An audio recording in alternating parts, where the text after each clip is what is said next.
give you one last chance to stop being so blasphemous, Scottie Pippen. Michael Jordan or LeBron James? Better, who are you going with?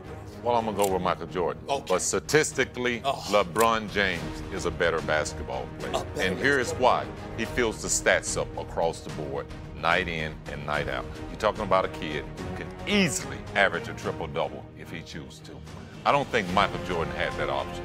You don't think he had that option? No. He could have done that, especially with you? No. Especially with you? It's not his demeanor. Okay. It's not his demeanor as a player. That's like me telling you that Kobe Bryant could have averaged a triple-double. Kobe will tell you he could have anytime he wanted to. Yes, but that's not what Kobe wants to do. Kobe wants to score. LeBron's not done yet. Michael Jordan undefeated in NBA Finals. I'm not comparing the nostalgia of Michael Jordan. Like Mike, I get that we were all raised like that. You cannot tell me in a one-on-one game, no, that LeBron James wouldn't dominate Mike. In a one-on-one game, LeBron James, 6'9", 260 pounds. If the game was at 7, I think LeBron would win 7-3. Sweet boy. Now you can talk. Wait a second. You can talk about his mentality, but we're not talking about 5-on-5 basketball, J. Rose. We're not talking about the passive LeBron making the right play. Take a knee. Take a knee. Are you protesting this argument? I don't know what he's doing now. He's praying. It's a combination of both. He's silent. He's having some sort of a thing. Jay, did you just say into a microphone that LeBron James would beat Michael Jordan in a one-on-one match? One-on-one? LeBron James is 6'9", 260. He moves like a guard. He moves like a guard. He defends like a guard. And winner take out? Yeah, winner takes ball. Winner take out. Winner takes ball. Okay, no, that one. So why would it never happen? Because Michael Jordan was all defensive first team 9 times. Okay. LeBron James was 5 times. Okay. Michael Jordan led the league. That's longevity. I'm gonna answer your question. Okay. So Michael Jordan led the league in scoring 10 times. Okay. 10. LeBron James led the league in scoring once. Okay. Ooh, so I'm talking about a guy who's been the best offensive player and the best defensive player. LeBron, one of the greatest ever. Can't give me 25 points. KD, one of the greatest ever. Can't give me 25 points. Anthony Davis, 8 rebounds. That's easy. Devin Booker, 1 3. Are you kidding me? Hey, LeBron, by the way, 3 threes away from passing Kyle Korver. Ooh, Kyle Korver can shoot that thing. Number 7 all time. And he's second in 30-point games now with 559. MJ's got 562. That's an amazing stat to talk about. Everybody, I don't get into debate about greatness. So LeBron has played how many more seasons than Michael Jordan and he's still behind him? That's crazy. That's crazy. And I love LeBron, but for him to be that far behind MJ and I'm played probably 8 more seasons? Come on, man. Y'all need to stop this. You talk about you didn't play with 2 of them. How was that experience? 1A, 1B. 1A, 1B. Yes, sir. Yes, sir. What's your perspective on that? Stop playing. Don't do me. Come on, man. MJ's the greatest ever. Come on. Stop. Yeah, he is. He ain't lose nothing. Yeah. At all. He don't even know what losing is. This man is MVP, Defensive Player of the Year. It's insane. First team all defense, MVP of the regular season, MVP of the finals, lead the league in scoring. Only been done 4 times. MJ, and MJ. Damn. That's the greatest of all time. That's how you end the debate with these young guys that want to talk about LeBron. That's how you end the debate with him right there. I'm gonna take that. Yeah. I'm gonna write that down. You got that one though. Yeah, clip that. It's over. LeBron is only 2 back of Michael Jordan in career 30-point games. It's 560 to 562 for Jordan. Wow. Surely he'll catch and pass Jordan soon. Wow. I could almost hear the blind witnesses out there chant in creepy, culty unison, GOAT, GOAT, GOAT. No, phony GOAT. LeBron James has now played, are you ready for this, blind witnesses? LeBron James has now played 16,500 more minutes than Michael Jordan did. 16,500 and counting. If I divide those minutes by LeBron's career average of 38 minutes played per game, LeBron has played about 434 more games than Jordan played. And I don't think he's close to being done as he nears age 40 on December 30th. Happy early birthday, LeBron. What's this man gonna play? This year and next year? This year and 2 more years? So obviously, he's going to set all sorts of longevity records because he's the most durable superstar we have ever seen.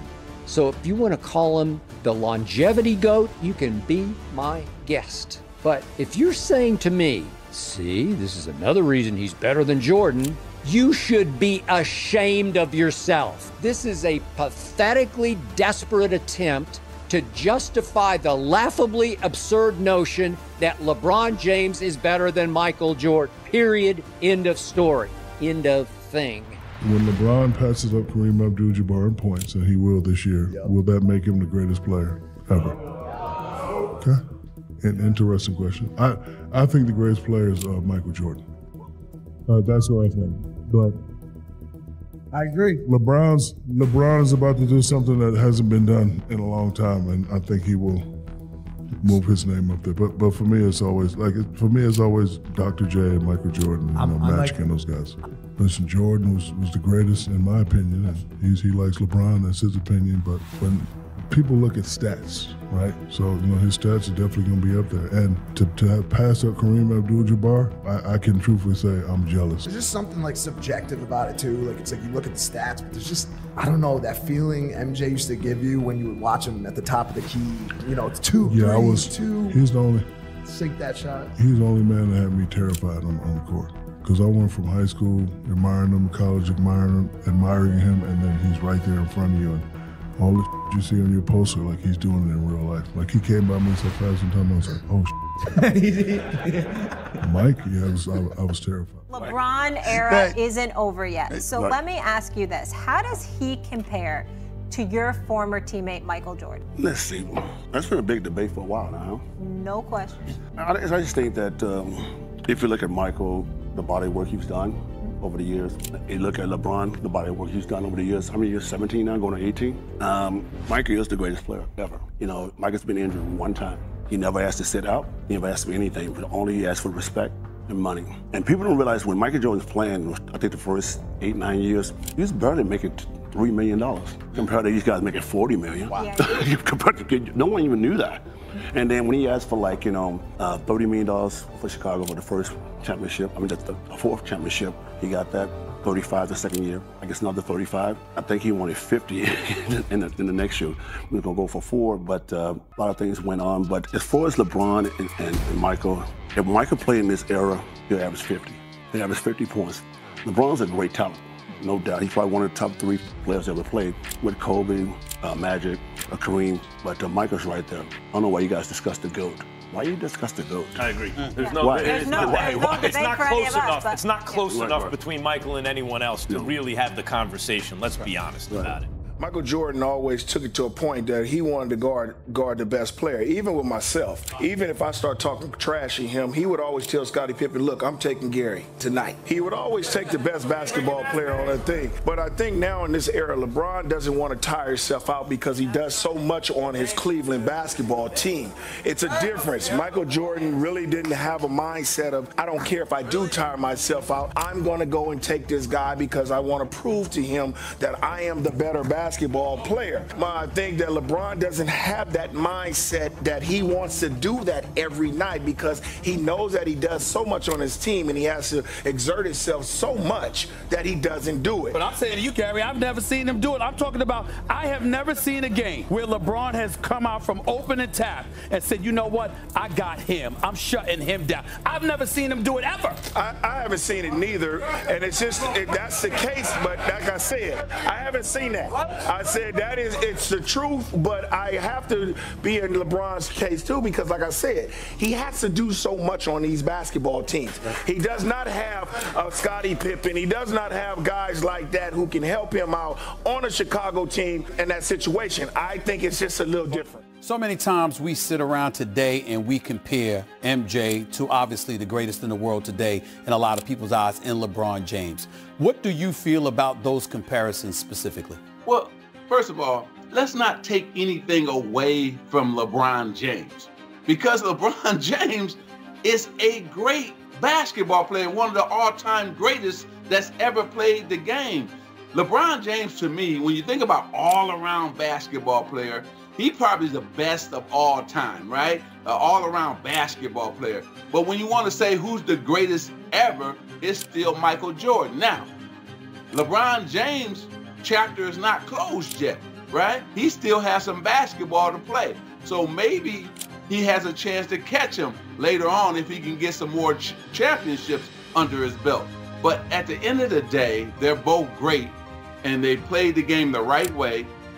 They made their teammates better. They've won championships, and thank God for LeBron, because right now, that's what we're watching. We're watching LeBron James. This is his time. This is his era, and he's dominating this era and in his time. And the conversation is always going to come up with, with Mike and with LeBron. But is it really a fair comparison based on the times in which they play, or do you look at it as a microcosm of their skill set and say it doesn't matter when you start to look at who's the greatest? We all know, because of our backgrounds of playing professionally, right? And a lot of people doesn't have this perspective. We know that the rules were different. The rules currently now are different. The travel is different. The refereeing is different. So it is an unfair comparison to say who is the greatest, because everyone's not playing by the same rules. What Oscar Robertson and the late Bill Russell and the late Wilt Chamberlain and Kareem Abdul-Jabbar and Magic Johnson, Larry Bird, it's unfair to compare them to today's players because they were dealing with a different set of circumstances. Equipment is different. The sneakers are different. The gymnasiums in which they're playing, the travel, food, training. There's so many things that we can throw into the equation before we start saying who's the greatest. In order to have an accurate assessment of that, everyone's got to play by the same rules. So when I hear these comparisons, they're great for the barbershop. They're great for TV. They're great for debate. They're great for all of the things that we love about the media. However, we were fortunate enough to play. We both know that that was different. So it's an unfair comparison. I admire these players today for the era that they're playing in. But let me assure you that if Jimmy Jackson and I saw you and I played against you, I know you were a 25 to 30 point scorer easily in this era because I saw you in the previous era. Okay. And that era was a little different because they were hand checking. Right. The game was a little bit more physical. I'm not saying it's better. It was just a different game defensively. People were switching like they just, everyone switches now. You'll come off a screen now and a guy 5'11" would be guarding you. Well, a guy 6'6" couldn't guard you. I know if a guy 5'11" was going to guard you on a switch based on your skill set and how you played. So it's a different time. It's a different era. And I always try to appreciate the eras in which, players play in. And then you look at it and say, now, which do you think would transfer from one era to another? These players, without question, could have played in that era, but let me assure you, it was a different time. Just like if you played in today's era, it would be a different time. So, I just try to look at it holistically, but it's a fun debate. I mean, I enjoy it. I enjoy people's arguments.